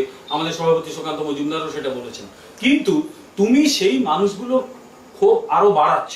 বলা হয় উত্তরবঙ্গে নাকি ব্যাপক উন্নয়ন হয়েছে। কি হয়েছে? উত্তরবঙ্গে উত্তরকন্যা হয়েছে, এটাই নাকি উন্নয়ন। এটাই উত্তরবঙ্গে উত্তরকন্যা হওয়াটাই নাকি উন্নয়ন। এবং এখন উত্তরবঙ্গে উনি হেলিকপ্টারে করে যান, সেটাও একটা বড়। না, তাছাড়া এখন রাজ্যে তো মাসে বোধহয় কয়েক কোটি টাকা দিয়ে বিমান, আড়াই কোটি টাকা দিয়ে বিমান আনছে। সেটা মানে 45 লক্ষ টাকা, মানে ঘন্টায় কত লক্ষ টাকা এইসব রয়েছে। আর বিভিন্ন অর্থনীতিবিদ যারা এই সরকারের গলা ফাটান, অনেকেই যথেষ্ট নামকরা মানুষ, কিন্তু কোথাও বলেন না যে এই বছরের শেষে এই রাজ্য সরকারের ঋণ গিয়ে দাঁড়াবে কিন্তু 5,70,000 কোটি টাকা, প্রায় 6 লক্ষ কোটি টাকার দিকে চলে যাবে। দেখুন, আপনি কাদের কাছে এক্সপেকটেশন রাখছেন যে তারা বলবে? কাদের কাছে? হ্যাঁ, অভিরূপ সরকার চেনেন তো? কতকে চেনেন? আলাপ আছে অল্প। অভিরূপ সরকার আনন্দবাজারে কলম লিখছেন, মধ্যবিত্ত কি করে গরিব হচ্ছে কেন্দ্রীয় সরকারের নীতির জন্য, দীর্ঘ প্রবন্ধ লিখছেন। আর এই মানুষটিকে দিয়ে মমতা বন্দ্যোপাধ্যায় 3.5 বছর ধরে না 4.5 বছর ধরে সরকারি কর্মচারীদের পে কমিশনকে লিঙ্গার করে ডিএটাকে আটকে রেখে দিয়েছে। এরাই তো সমাজের বুদ্ধিজীবী, এবং এরা so called opinion makers. Kaushik Sen হচ্ছেন বুদ্ধিজীবী। কোনোদিন বলতে শুনবেন যে অনুষ্কা বা শ্রেয়ার মানুষের মৃত্যুর পর সৌগত রায়কে অ্যাকিউজ করে কথা বলতে শুনবেন কোনোদিন? এক শ্রেণীর মানুষের মৃত্যু হলে 2 লাখ টাকা পৌঁছে দেওয়া, চুপ করে গেছে, একদম সব চুপ করে গেছে। এবং শোভা প্রসন্ন তা তো করবেই না, এটা তো বিক্রি হয়ে কোঅপটেড। এই যে আপনার বিদেশে বসে থাকে কৌশিক বসু, ওখান থেকে বড় বড় মাঝে মাঝে বাণী দেন, কিন্তু তাদেরকে এই সময় একটা আপনি শুনবেন যে 4 মাস তারা এই পোস্ট পোল ভায়োলেন্স নিয়ে একটা কথা বলেছে? 4 মাসে 55টা মানুষ মারা গেছে। আমি তন্ন করে সংবাদ মাধ্যমে খুঁজেছি, কোন বুদ্ধিজীবীর, কোন সোকল্ড ইন্টেলেকচুয়াল কথা দেখি। এই যে কৌশিক বসু, আমি নাম করে বলছি, নিউ ইয়র্কে বসে যেদিন 2 মে রেজাল্ট বেরোলো সেদিন সে টুইট করলো, এবং আমি চাই যে বাঙালি শুনে এই কথা, যারা মধ্যবিত্ত সো কল্ড ইন্টেলেকচুয়াল, মানে যারা বাঙালি নিজেদেরকে গর্ব করে আইভি লিগে গিয়ে পড়াশোনা করতে চায়, পড়াতে চায়, টেনিওর প্রফেসরশিপ তারা পেতে চায়, আমি চাই যে তারা এই কথাটা শুনুক। কৌশিক বসু নিউ ইয়র্কে বসে সেদিনকে টুইট করলো যে হ্যাঁ, আজকে মনে হচ্ছে স্বাধীনতা কি ছিল 1947 সালে সেই রকম একটি অনুভূতি, এবং এই স্বাধীনতার জন্য 2024-এ এইরকম স্বাধীনতার জন্য 2024-এর অপেক্ষায় ভারতের মানুষ। লোকগুলো কতখানি ভণ্ড, আমি এটা কথা বিক্রি হয়ে গেছে। 4 মাস যদি বিক্রি হয়ে যায়, বিক্রি হলেই না ওটা বিপজ্জনক হয়। একটা কথা নাই কৌশিক বসু, অমর্ত্য সেন। সন্ময়দা, আপনার মনে আছে যে এই ইলেকশনের ক্যাম্পেইনের সময় আমরা ওই অমর্ত্যবাবুর বড় বড় পোস্টার তৃণমূল লাগাতে আরম্ভ করলো, ওনার একটা কিছু বাণী দিয়ে, আমি 4 মাস শোনার চেষ্টা করলাম যে ওনার গলা থেকে আর্গুমেন্টেটিভ ইন্ডিয়ান, যে উনি, ওনার গলা থেকে এই ফ্যাসিজম, এইরকম একটি ফ্যাসিস্ট বিহেভিয়ারের বিরুদ্ধে একটি কথা বেরোলো না। তো এই যে অমর্ত্য সেন, কৌশিক বসু। আপনি আপনি একটু খেয়াল করবেন, আমি এখানে আমি মানে দর্শকদের উদ্দেশ্যেও বলছি, আপনারাও শুনুন। আপনি যে নামগুলো বলেন, কৌশিক বসু, আমি যে নামটা বললাম অভিরূপ সরকার, অমর্ত্য সেন, অভিজিৎ বিনায়ক বন্দ্যোপাধ্যায়, দেখবেন পাতা জোড়া বড় বড় করে আনন্দবাজার পোস্ট এডিটে ইন্টারভিউ বেরোয়। একটু ভালো করে খেয়াল করে দেখবেন। কৌশিক বসু বেরিয়েছেন, তার আগে অভিরূপ সরকার বেরিয়েছে, তার আগে অভিজিৎ বিনায়ক বন্দ্যোপাধ্যায় বেরিয়েছেন, তার আগে অমর্ত্য সেন বেরিয়েছেন। এদের কিন্তু এজেন্ডা একটাই, এজেন্ডা একটাই। আপনি একটু ভালো করে খেয়াল করে দেখুন, সমাজের সব অন্ধকার দিক সম্বন্ধে সব তারা চুপ করে থাকেন। নরেন্দ্র মোদী কতটা খারাপ বোঝানোর চেষ্টা করেন, অথচ এই লোকগুলো ভুলে, এই লোকগুলোই বলছি, কারণ আমি এদের নাম করতে আমার নিজেরই আজকাল নাম পাম করি না। আমি ভারতে এখনো পর্যন্ত আমার যা খবর 90 কোটি পেরিয়ে গেছে টিকাকরণ, 100 কোটি হতে যাচ্ছে। অ্যাবসলিউটলি। এবং এরা হেসেছিল যখন মে মাসে, তখন প্রধানমন্ত্রী নরেন্দ্র মোদী বলেছিলেন যে সেপ্টেম্বর অগস্টের মধ্যে আমরা 1 কোটি পার হয়ে যাবো, ইন দ্য সেন্স কি আমাদের ওই ক্যাপাসিটি হয়ে যাবে একদিনে 1 কোটি টিকাকরণ। তখন ওরা হেসেছিল। অন্যদিকে অখিলেশ যাদব, যারা আর কি পশ্চিমবাংলার মুখ্যমন্ত্রীর খুব ভালো বন্ধু, অখিলেশ যাদব, অরবিন্দ কেজরিওয়াল, তারপর কংগ্রেসের গোটা কয়েক স্বাস্থ্যমন্ত্রী, মুখ্যমন্ত্রী, তারা বলেছিলেন এটা হচ্ছে বিজেপির ভ্যাকসিন, মোদি ভ্যাকসিন। এই যে ভ্যাকসিন হেজিটেন্সি যে কথাটা বেরিয়েছিল, এবং নরেন্দ্র মোদী সম্পূর্ণভাবে চেষ্টা করে এই ভ্যাকসিন হেজিটেন্সিটা এই শোতে খুব ইন্টারেস্টিং কথা বলতে ইচ্ছে করছে, মানে যদি এই শোয়ে কতটা প্রাসঙ্গিক। সংবাদ মাধ্যমে আমরা দেখেছি নরেন্দ্র মোদী বসে টিকা নিচ্ছেন, সেটা কাগজের ছবিটা বেরিয়েছে। সেটা বাংলার অনুপ্রাণিত সংবাদ মাধ্যম আনন্দবাজার বা কোনো একটি সংবাদ মাধ্যম লিখেছেন, মোদীজি তো ভ্যাকসিন নিচ্ছেন কিন্তু মুখে কেন মাস্ক নেই। ছবিটা তোলা হয়েছে, মাস্ক বিহীন মোদীজি ভ্যাকসিনটা নিচ্ছেন। আচ্ছা বলুন তো, এরা যে ভবানীপুর ইলেকশনে যিনি ক্যান্ডিডেট দাঁড়িয়েছেন, ইনি ভ্যাকসিন নিচ্ছেন, কোনোদিন কোনো ক্যামেরা দেখেছেন? কোনো ছবি কেন? ওয়াই? দিল্লিতে গিয়ে জানতে পারলাম যে ভ্যাকসিন নিয়েছেন। দিল্লিতে গিয়ে যখন মোদীজির সঙ্গে দেখা করবেন তখন বলছেন আমি তো 2টো ভ্যাকসিন নিয়েছি। তখন বলছেন মমতা বন্দ্যোপাধ্যায় কোনোদিন, আমি বলছি মমতা বন্দ্যোপাধ্যায় কারোর কাছে একটা ফুলের তোড়া নিল, ক্যামেরাম্যান সাংবাদিকদের ডেকে সেই ফটো সেশন দেন, আর চুপি চুপি ভ্যাকসিন নিলেন, মানুষকে বললেন না কেন? কারণটা কি? সাইলেন্টলি নিজে ভ্যাকসিনটা নিয়েছেন, মানুষ জানতে পেরে যাবে পাছে, সেই জন্য সেটাকে গোপন করেছেন। মোদীজির সে দায়িত্ব নেই, মানুষের কনফিডেন্স বাড়ানোর জন্য গিয়ে ভ্যাকসিন নিয়েছেন। আপনি নিলেন না কেন মমতা বন্দ্যোপাধ্যায়? নিলেন না কেন পাবলিক ডোমেইনে গিয়ে? এই ভ্যাকসিন হেজিটেন্সি যে কথাটা, হেজিটেন্সি না, অপরচুনিজম না, আমি বলছি যে এই যে আমি লুকিয়ে ভ্যাকসিন নিয়ে নিজেকে প্রোটেক্ট করি না, ইনিশিয়ালি মানুষের মধ্যে যে ভ্যাকসিন হেজিটেন্সিটা ছিল, that was promoted by such behaviour. এরা প্রমোট। আজকে আমি দেখছিলাম শুধু হাওড়া জেলা সিদ্ধান্ত নিয়েছে পার ডে 1 লক্ষ মানুষকে ভ্যাকসিন দেবে। এই ভ্যাকসিনটা আসছে কোথা থেকে? কেন্দ্রীয় সরকার থেকেই তো আসছে, কেন্দ্রীয় সরকার থেকেই তো আসছে। একটা হ্যাঁ, প্রথম দিকে চাপ পড়েছিল, মানুষের চাহিদাই হয়েছিল। এখন তো ভ্যাকসিন দুয়ারে ভ্যাকসিন প্রজেক্ট নিচ্ছে শুনছি, এখন তো ভ্যাকসিন আগে এলে আগে পাবে ভ্যাকসিন করা হচ্ছে। আচ্ছা, আস্তে আস্তে ইজ ডাউন হয়ে গেছে ব্যাপারটা। এবং যেটা আইরনিক্যাল, মানে আপনি ভেবে দেখুন, প্রথমে বললো যে এটা বিজেপির ভ্যাকসিন নেব না, এখন বলে তুমি বিজেপি করো বলে তোমায় ভ্যাকসিন দেব না। হ্যাঁ, this is the kind of discrimination. সেদিন ভবানীপুরে দাঁড়িয়ে বললো 80% হয়ে গেছে কলকাতায় ভ্যাকসিনেশন, 80% হয়ে গেছে। ওই 80% কোথা থেকে, যাই হোক, বিশ্বাস যদি করতে হয়, কিন্তু তার মধ্যে কত ডিনাইড হয়েছে ভ্যাকসিন। এই যে ভ্যাকসিন ডিনায়াল, এটা একমাত্র পশ্চিমবাংলা, আর কোথাও নেই। আমরা যেমন ভোট পরবর্তী হিংসা বা ভোটে ভারতবর্ষে, আমি তো যোগী রাজ্য সম্বন্ধে এত কথা বলে, সারা ভারতবর্ষে কোন জায়গায় ভ্যাকসিন নিয়ে লোকাল লেভেলে, পঞ্চায়েত লেভেলে দুর্নীতি হচ্ছে, ওয়েস্ট বেঙ্গল 1 নম্বর।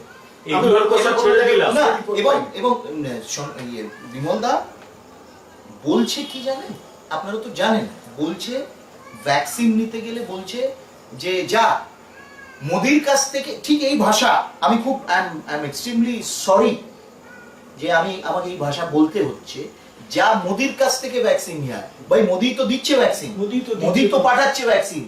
মোদি প্রধানমন্ত্রী হিসেবে আমি একদিন যখন এই দুটো কথা, ভ্যাকসিন এবং অলিম্পিকে পদক, না মোদির তাতে কি, ভ্যাকসিন সরকার যদি সাপোর্ট না করে 1 বছরের কমে আমরা ভ্যাকসিন আবিষ্কার করলাম। গত দেশে 8 ভ্যাকসিন বছর তৈরি হলো এবং সেই ভ্যাকসিন আজকে 100 কোটির কাছাকাছি ভ্যাকসিনেশন চিন্তা করা যায়। যাচ্ছে। এবং মে মাসে এই বছরের মে মাসে তথাকথিত মিডিয়াতে এখন প্রশ্ন করা হচ্ছে মোদিজির জন্মদিন উপলক্ষে 2 কোটি ভ্যাকসিন দেওয়া হয়েছে। অন্যদিন কি অন্যদিন কেন হচ্ছে হচ্ছে না? না? তোমরা তো বাবা লিখছো না যে 100 কোটির কাছাকাছি মানুষকে ভ্যাকসিনেশন কমপ্লিট। শুধু তাই নয়, আরো তথ্য দিই, ইতিমধ্যে দৈনিক 80 কোটি মানুষকে রেশন দেওয়া হচ্ছে। 80 কোটি মানুষকে রেশন দেওয়া হচ্ছে। Continuous রেশন দেওয়া হচ্ছে। এই তো উত্তরপ্রদেশের কথা বলা হলো বলি, এরা যোগীর রাজত্বের কাছে যায় আগে। যোগী আসার আগে সেখানে ভায়োলেন্স, সোশ্যাল ভায়োলেন্স ছিল ওখানকার দৈনিক নিয়ম। যোগী আসার পর সেটা কমিছে, ওই একটাই হাতরাস দেখিয়ে বেড়ায়, আর কিন্তু ঘটেনি ওখানে তেমন কিছু। আর অন্য example একই পাচ্ছি। ঘটনা পশ্চিমবঙ্গে নিয়মিত প্রায় এবং ঘটে। হাতরাস কে করেছিল সেটা আমরা জানি। আমরা জানি, এবং হাতরাসকে কেন্দ্র করে রাজ্য সরকার যে কঠোর স্টেপ নিয়েছিল, ইভেন রাজ্যের নিজস্ব পুলিশ বাহিনীর উপর যে স্টেপ নিয়েছিল, পশ্চিমবাংলা আজ অব্দি কোনো সরকারি কর্মচারী কর্তব্যে অবহেলার জন্য স্টেপ নেওয়া হয়েছে। দ্বিতীয় কথা, উত্তরপ্রদেশে যোগী যে এক্সপ্রেসওয়ে বানিয়েছেন, 500 কিলোমিটার পূর্বাঞ্চল এক্সপ্রেসওয়ে, সেটা আগামী দিনে গোটা উত্তরপ্রদেশের চরিত্রটাকেই বদলে দিচ্ছে। আর এখানে বিবেকানন্দ রোডের ফ্লাইওভারটা এখন ওটা ভাঙা হচ্ছে, ওটাকে ভাঙা শুরু হয়েছে। এবং মাঝের হাটে যে ওই জয় হিন্দ ব্রিজ করেছিল, জয় হিন্দে দেখছি ক্র্যাক শুরু হয়ে গেছে। ডক্টর গাঙ্গুলি, সব থেকে ইম্পর্টেন্ট হচ্ছে টাকাটা আমি কোন খাতে খরচা করব। একটা যে কোনো ফ্যামিলি, যিনি হেড অফ দ্য ফ্যামিলি, যার হাতে টাকা রোজগারটা সে হয়, ঠিক করে। He takes the decision or she text the decision যে আমি কোন কোন খাতে টাকাটা খরচা করব। মুশকিলটা হচ্ছে পশ্চিমবঙ্গে এমন একটা সরকার, তার নেত্রী কোন কোন খাতে টাকাটা খরচা করবো এখানেই তো বেশি ভুলটা করছে। আজকে অলিম্পিকে পদক আসছে অন্য রাজ্য থেকে, আর সমস্ত ক্লাবগুলোতে টাকা বিতরণ হচ্ছে সব থেকে বেশি এরা পশ্চিমবাংলায়। Where is the money going to? কোন জায়গায়? আবার একটা উদাহরণ দিতে হয়, পেপসি ফুড প্রোডাক্টস বলে একটা সংস্থা আছে, যাদের কতগুলো রিজিওনাল সব রয়েছে।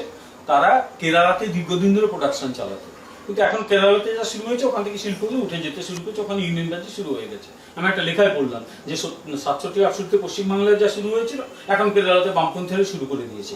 অলরেডি সেই কোম্পানি বন্ধ হলো। মথুরার কাছে যোগী কিন্তু ওদের জায়গা দিয়ে নতুন কারখানা হচ্ছে। ওখানকার আলু ব্যবসায়ীদের অনেকটাই লাভ হবে, কারণ পটেটো চিপসের একটা বড় কারখানা তৈরি হয়েছে, ডিরেক্টলি 1,500 লোক এবং ইনডিরেক্টলি বহু লোক ওখানে কাজ করে। প্রশ্ন এই প্রসঙ্গে আছে, হাতরাস যে রাজ্যে ঘটে, আইন শৃঙ্খলা যে রাজ্যের এত খারাপ বলে বাংলার সংবাদ মাধ্যমে প্রচার হয়, সেই রাজ্যে কি করে চীন থেকে ম্যানুফ্যাকচারিং ইউনিট তুলে এনে ওখানে স্যামসাং এনে সেখানে কয়েক হাজার ট্রিলিয়ন ডলারের ইনভেস্টমেন্ট করে উত্তরপ্রদেশে।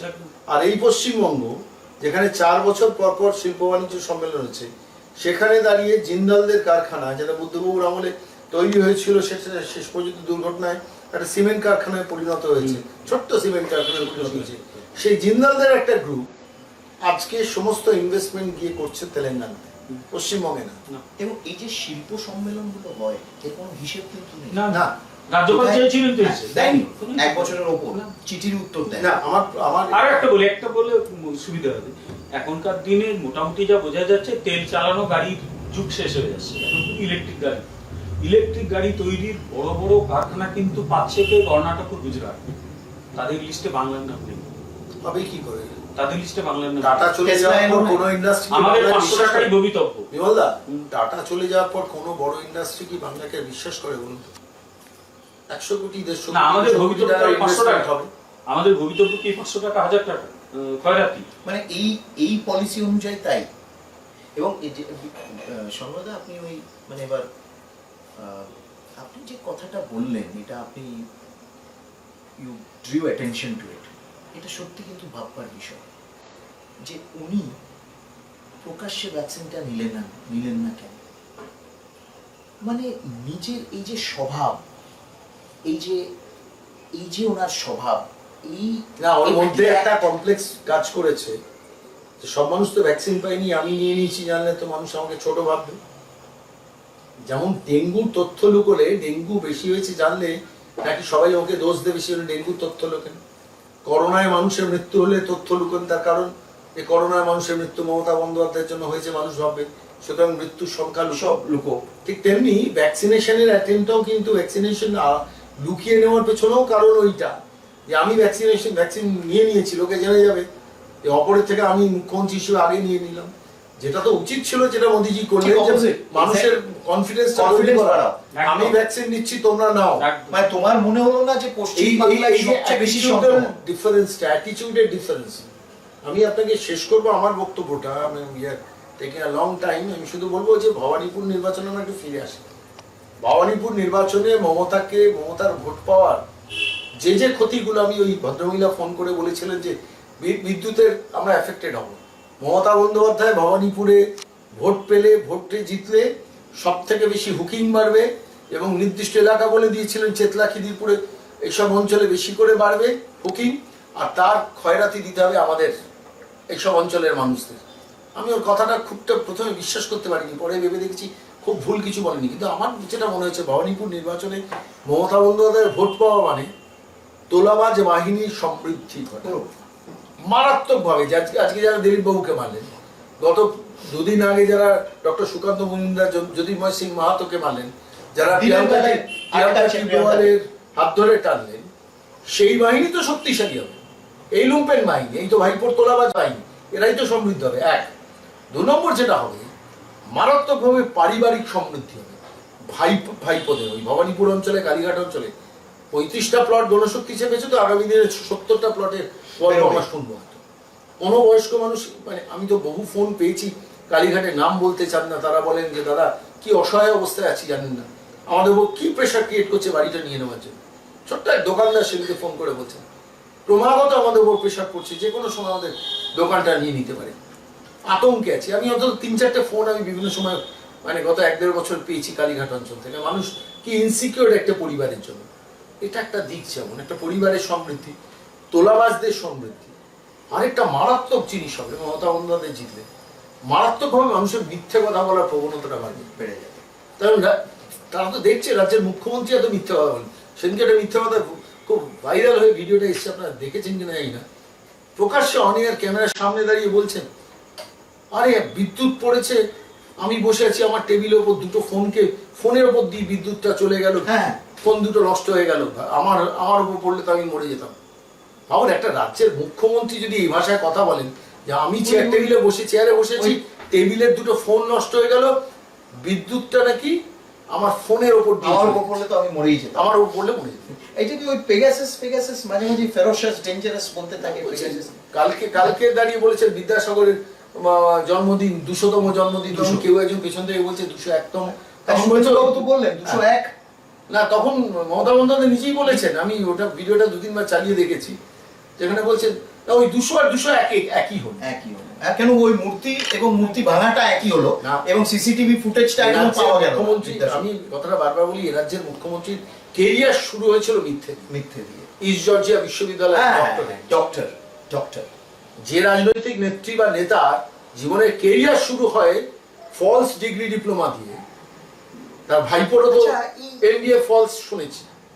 সন্ময়দা, এবার তো শেষের দিকে আপনি যে এই ইস্ট জর্জিয়াটা বলে আপনি এইটা বাড়িয়ে দিলেন, একটা কথা বলুন যে একটা তো আমরা বারে বারে দেখছি একটা বিদেশের প্রতি ওনার একটা আকর্ষণ, রোমে যাওয়া। হ্যাঁ, এই মানে বিদেশি ছাপ্পা গত বছর প্ল্যান কি ছিল জানেন? আমি আপনাকে বলি, আমি নামগুলো বলছি, এটা ক্যামেরার সামনে মানে সাধারণ মানুষের হঠাৎ একটা রোম, ওর একটা প্ল্যান ছিল রোমে যাবেন, একটা সম্পূর্ণ একটা এনজিও, একটা এনজিও, সেই এনজিও দেওয়া একটা চিঠি।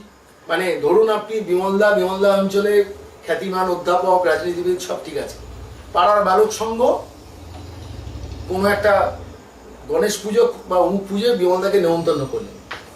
বিমলদা যেমন টুক করে যদি চলে যেতে চান, পারবেন না, কোথাও একটা আটকাবে, আমার একটা জায়গায় থামা দরকার। একটা রাজ্যের মুখ্যমন্ত্রী একটা চ্যারিটেবল অর্গানাইজেশন, একটা এনজিও, সেখানে একটা ইনভিটেশন কার্ড পাঠিয়েছেন, এবং আমি আপনাকে বলছি ইনভিটেশন কার্ড কিন্তু ম্যানুফ্যাকচার্ড, অর্থাৎ আনানো হয়েছে। ওরা সব নেমন্তন্ন করেন, ওদের দিয়ে আনানো হয়েছে। চিঠির বয়ানটা দিয়ে কিন্তু পরিষ্কার, আপনি চিঠিটা স্যান্টিয়াগো সমস্ত সংস্থানের নাম, এবং এরা প্রতি বছরই সম্মেলন করেন, এবং ক্যাথলিক চার্চের কয়েকশো এরকম অর্গানাইজেশন আছে। এদের 50,000 মেম্বার, 10% অ্যাক্টিভ মেম্বার নন, মেম্বার করিয়ে রেখে দেন। And they have এই অর্গানাইজেশনটার রেকর্ড আপনি যদি দেখেন, they have a record of political interference, they have a record of creating social disturbance. এবং যেটা হচ্ছে খুব আশ্চর্য যে ওরা বলছে যে অ্যাঞ্জেলা মার্কেলকে ইনভিটেশন দিয়েছে এবং আল আজহার যে মসজিদ কায়রোর খুব ফেমাস সেই ইমামকে দিয়েছে। আপনি ওনাকে কেন? আর আপনি একটা ইন্টারেস্টিং জিনিস খেয়াল করেছেন, ভবানীপুরের নির্বাচন, এটা ভবানীপুরের এবং এটা একটা ইস্যু হচ্ছে ভবানীপুরের ইলেকশন, আমাকে ইটালি যেতে দিচ্ছে না, এটা দ্যাট ইজ অ্যান ইস্যু। ভবানীপুরের মানুষের চিন্তা করা উচিত। উনি ওখানে দাঁড়িয়ে অন এয়ার ক্যামেরার সামনে বললেন, স্টেজে দাঁড়িয়ে বলেছেন কালকে, যে বলছেন যে মুসলমানদের ডাকা হয়েছে, খ্রিস্টানদের ডাকা হয়েছে, আমি হিন্দু, আমাকে যেতে দিল না। ভাবুন, এখন তুমি হিন্দু হয়ে গেলে, যে ইটালি যেতে পারলে না, এখন তুমি হিন্দু হয়ে গেলে, এতদিন হিন্দুত্ব মনে ছিল না, এখন রোমে যেতে পারলে না বলি। আচ্ছা, আর ওরা যদি, আমার এটা একটা প্রশ্ন, যে ওরা যদি আল আজহার মস্কের ইমামকে ডাকছে, তো আমাদের কোনো বিখ্যাত মন্দিরের না না, আপনাকে বলি, ঘটনা হচ্ছে 4টে রাজ্যে নির্বাচন তো হয়েছে, চেন্নাই হয়েছে, পোস্টপোল ইলেকশনে একজনও মারা যায়নি, চেন্নাইয়ে কেউ মারা যায়নি, কেউ মারা মানুষও মারা যায়নি, তামিলনাড়ুতে তো স্ট্যালিনকে তো ডাকা উচিত ছিল। আসামে ইলেকশন হচ্ছে, একজনও মারা যায়নি, হিমন্ত কিংবা কেরালে বিজয়নকে, কিংবা আসামে হেমন্ত বিশ্ব শর্মাকে ডাকা তাদের উচিত। ডাকুক। যে রাজ্যে 55 জন মানুষের হত্যাকারী হিসেবে মমতা বন্দ্যোপাধ্যায় চিহ্নিত হচ্ছেন, তাকে ডাকানো হলো। আবার পিস কনফারেন্স। পিস কনফারেন্স, আসলে ব্যাপারটা কি ছিল বলি, মনে আছে অনেকদিন আগে মাদার টেরেসা গেছিল কোন একটা অনুষ্ঠানে এবং গিয়েছিল, সেই রাস্তায় গান এবং গাইছে। সেখানে সাংবাদিকদের, এখন তো সাংবাদিকদের স্পন্সর করে, হ্যাঁ হ্যাঁ হ্যাঁ এই এবিপি আনন্দের আশরাফুল, হ্যাঁ, আমি নাম বলে বলছি, এবিপি আনন্দের আশরাফুল, আনন্দবাজারের দেবাশিস ভট্টাচার্য, তখন গিয়েছেন জয়ন্ত ঘোষাল, সুমন চট্টোপাধ্যায়, আপনার মনে আছে, সব ছিল। এবং বসে সেই রবীন্দ্রসঙ্গীত নিউজ 18 এর বিশ্বরঞ্জন, আরো দাও প্রাণ, 24 ঘন্টার মৌপিয়া, এসব নিয়ে বাহিনী নিয়ে প্লেনে করে যাবেন, গিয়ে সেখানে মমতা বন্দ্যোপাধ্যায় রোমের রাস্তায় গান গাইবেন, বিশ্ব শান্তি সম্মেলন সঙ্গে ইন্টারন্যাশনাল ফিগার, বিশ্বের মানুষের কিভাবে শান্তিতে থাকা উচিত, কাবুলে কিভাবে শান্তি আনা উচিত, এসব জ্ঞান দেবেন। পশ্চিমবাংলায় দিয়ে সেইটা লাইভ টেলিকাস্ট হবে 2 ঘন্টা 2.5 ঘন্টা ধরে পশ্চিমবাংলায়। পশ্চিমবাংলার মিডিয়া। পশ্চিমবাংলায় এই ঢোল বাজানোর জন্য, এখনো ঘটছে। এখনো ঘটছে। এই ঢোল বাজানোর জন্য এবিপি আনন্দ বা 24 ঘন্টা বা নিউজ 18 কে ব্যবহার করার জন্য ওর রোম যাত্রাটা খুব এসেনশিয়াল। ম্যানুফ্যাকচার্ড ইনভিটেশন, ম্যানুফ্যাকচারিং পরিষ্কার ভাবে একটা এই ম্যানুফ্যাকচারিং। প্রসঙ্গে আমি আমার কথা বলে শেষ করব। আর ওই জেলাস বলছিল আপনি না, ওটা কি বলছিলেন? কি বলছিল ওটা আমি চেষ্টা করছি নকল করতে পারবো না হয়তো। আপনি করুন একটু দেখি। যখন যেতে দেয়নি এবং সেটা নিয়ে উনি রিয়াকশন, সবে খবর পেয়েছেন সকালবেলা সংবাদপত্রে যে কেন্দ্রীয় সরকার বলেছে নো, যে আপনার পদমর্যাদার সঙ্গে এবং ভারতবর্ষের সম্মানের সঙ্গে এই চ্যারিটেবল অর্গানাইজেশনে মুখ্যমন্ত্রীর যাওয়াটা সমীচীন নয়, সেজন্য আমরা নো বলছি। আপনি ব্যক্তিগত ক্যাটাগরিতে যান, কোনো অসুবিধা নেই, মুখ্যমন্ত্রী হিসেবে আপনি যেতে পারেন না, নো বলেছেন, সঠিক কাজ করেছেন। তারপর ওই ভবানীপুরে একটি নির্বাচনী প্রচার সভায় বলছেন সব জিলাস, সব জিলাস, সব জিলাস, মানে কি জিলাস? জেলাস কথাটাও বলতে শেখেননি। সুভার জিলাস। না, এটাই হলো প্রবলেম। কথাটা হলো এই যে ভবানীপুরে অস্বীকার করলে তো চলবে না, 10 বছর ধরে গভর্নমেন্টটা চালিয়েছে। হ্যাঁ স্বাভাবিক, এবং মানুষের ওপর প্রবলেমের পর প্রবলেম, এখন উনি প্রাইম মিনিস্টার হতে চান, এটাই তো প্রবলেম। কথা অহিন্দ্র মঞ্চে মনে আছে যখন প্রথম ওই কর্মী সভা করলো, সেখানে ওই ইটালি, আমাকে ইটালিতে ডেকেছে, 6 তারিখে যাব, সেখানে শুরু হলো আমি যে ভ্যাকসিনটা নিয়েছি সেটা রোম ইটালি বলছি, আমি সেটা একটা মানছে। দিনের জন্য তাকিয়ে আছি, 2024-এ ইন্দ্রপতন হবে, ওর স্বপ্নভঙ্গের স্বপ্নের চার্টার ফ্লাইটটা ভেঙে পড়বে, সেদিন যেন উনি আরেকবার স্বপ্নভঙ্গের কাহিনী বলতে ইস্ট জর্জিয়া বিশ্ববিদ্যালয়ে গিয়ে অন্তত একটা ভাষণটা দেন। এইটা আমি দেখার অপেক্ষায় বসে আছি। এত নির্লজ্জ, ইস্ট জর্জিয়াকে এত খুঁজে নেবেন কিন্তু এই জাতীয় শাসক বোধহয় ভারতবর্ষের 70 বছরে পাইনি। আমার ডিগ্রি দেশি পাতি ইউনিভার্সিটি, সত্যি দিয়ে আমার বিদেশি কোনো ডিগ্রি নেই। ভবানীপুরের মানুষ ভাববে কি ভাববে না আমি জানি না, না। আমি এই প্রসঙ্গে একটা কথা বলি। ভবানীপুর নিশ্চয়ই ভাবা উচিত, কারণ বাংলার নবজাগরণের একটা কেন্দ্র ছিল ভবানীপুর অঞ্চল। অ্যাবসলিউটলি। আশুতোষ মুখার্জির পরিবার, নেতাজি সুভাষচন্দ্র বসুর শ্রী অরবিন্দের জন্ম, অরবিন্দের জন্ম, শ্যামাপ্রসাদ, চিত্তরঞ্জন দাস কাছাকাছি পুরো থাকতেন, ওই শ্যামাপ্রসাদ, অঞ্চলে মানে সব মিলিয়ে ওই জায়গাটা হচ্ছে বাংলার নবজাগরণের একটা অন্যতম কেন্দ্র, পীঠস্থান, অন্যতম পীঠস্থান। অনেক আছে, তার মধ্যে ওটা একটা। বাংলার জাগ্রত মনীষা অনেক জন্ম নিয়েছে ভবানীপুর থেকে। তাদের একটা জিনিস ভাবা উচিত, সেটা হচ্ছে যে আমাদের নৈতিকতাটা এই সরকার কোথায় নিয়ে গেছে। একটি রাজনৈতিক দল তাদের একজন নেতা খুঁজে পেল না নির্বাচনের পরে প্রধান মুখ্যমন্ত্রী করার জন্য, একজন পরাজিতকে মুখ্যমন্ত্রী করতে হলো। অথচ আমি মনে করিয়ে দিচ্ছি, এই 1967 সালে কংগ্রেস যখন পরাজিত হয়েছিল, তখন চেষ্টা করলে কিন্তু কংগ্রেস এদিক ওদিক করে কিন্তু সরকারটা গঠন করতেই পারতো। অতুল্য ঘোষ একটা কারণে করেননি, আমাদের মুখ্যমন্ত্রী প্রফুল্ল চন্দ্র সেন পরাজিত হয়েছেন, আমরা ধরে নিচ্ছি এটা আমাদের নৈতিক পরাজয় ঘটেছে, আমরা সরকার গঠন করব না। আমি বলবো না যে বর্তমান তৃণমূল কংগ্রেস সরকার গঠন করবে না, 213টা আসন পেয়েছে, কিন্তু তারা সরকার গঠন করার মতো একটা মুখ্যমন্ত্রী ফেস পেল না, তাকেই নিয়ে আসতে হলো। অর্থাৎ আমাদের যে নৈতিকতা, যে বাঙালি নৈতিকতা ছিল, সেই নৈতিকতার যে অধঃপতন আমরা দেখতে পাচ্ছি। চারিদিকে যেভাবে ডিজেনারেশন চলছে, যেভাবে মানুষ কাজ পাচ্ছে না, নির্বাচনের পর বিজেপি করার জন্য মানুষকে হাহাকার করতে হয়েছে, ঘর ছেড়ে পালিয়ে যেতে হয়েছে, খুন হতে হয়েছে 55 জন মানুষকে, সিবিআই এখন একে একে ধরছে সবকটাকে। এটাই ভাবা উচিত, কারণ ভবানীপুর এখনো আমি মনে করি এমন একটা জায়গা যেখানে প্রচুর মধ্যবিত্ত মানুষ বাস করে, তাদের একটা ভাবনা চিন্তার জায়গা আছে, কারণ সামাজিক নেতৃত্ব তো সেখান থেকেই আসে। প্লিজ থিঙ্ক অ্যাবাউট ইট, যে আগামী দিনে বাংলাকে আমরা কোন জায়গায় নিয়ে যাচ্ছি, কি হতে পারে বাংলা। এবং এই নৈতিকতার অধঃপতন, আমলাতন্ত্রের মধ্যে যে বিষয়টা আপনি বলেছেন, না মানে এই যে পুরো কথাটা একেবারে অনর্গল বলে গেলেন মুখ্য সচিব, কনস্টিটিউশনাল ক্রাইসিস, সেটা অ্যাভয়েড করার জন্য বাই ইলেকশন করতে, মানে এইটাই তার প্রতিবিম্ব সব স্তরে হয়েছে।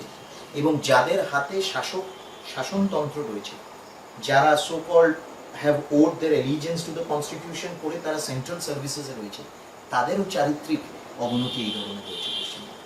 কথাগুলো এবং আমি শেষ খুবই ভালো লাগলো। আমরা 3 তারিখে সো মাচ বিমলদা, আপনাকে ডক্টর ধন্যবাদ সবাইকে।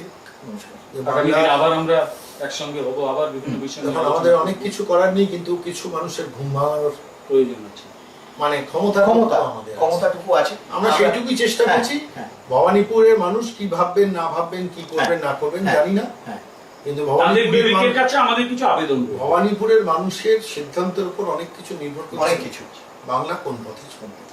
এবং আমরা অন্তত ইস্ট জর্জিয়াও যেতে পারবো না, রোমও যেতে পারবো না, আমরা এখানে আমাদের এই দেশে কলেজ বিশ্ববিদ্যালয় স্কুলগুলোকেই ভালো করতে হবে, আমাদের এখানকার মানুষদেরই চাকরি দিতে হবে, অন্তত 5.5 লক্ষ পোস্ট অ্যাবলিশড হয়ে গেল, সে ব্যাপারে ভাবতে হবে আমাদের। অর্থাৎ এখানকার বাংলা, যে বাংলা একটা সময়ে ভারতের নেতৃত্ব স্থানে ছিল, আমি তো ভারতের বাইরে, আমরা সবাই বাংলা বাইরে বিভিন্ন জায়গায় যে ভারতের বাইরে যাবার এমন স্কোপ আমার তেমন হয় না, আমাদের একটা শ্রদ্ধার জায়গা ছিল, সেটাই ফিরিয়ে আনতে হবে। এখন আমরা কিন্তু হাসির খোরাক হয়ে গেছি, ফর গডস সেক বাংলাকে বাঁচাতে গেলে কিছু একটা ভাবতে হবে মানুষকে। থ্যাংক ইউ সো মাচ, নমস্কার।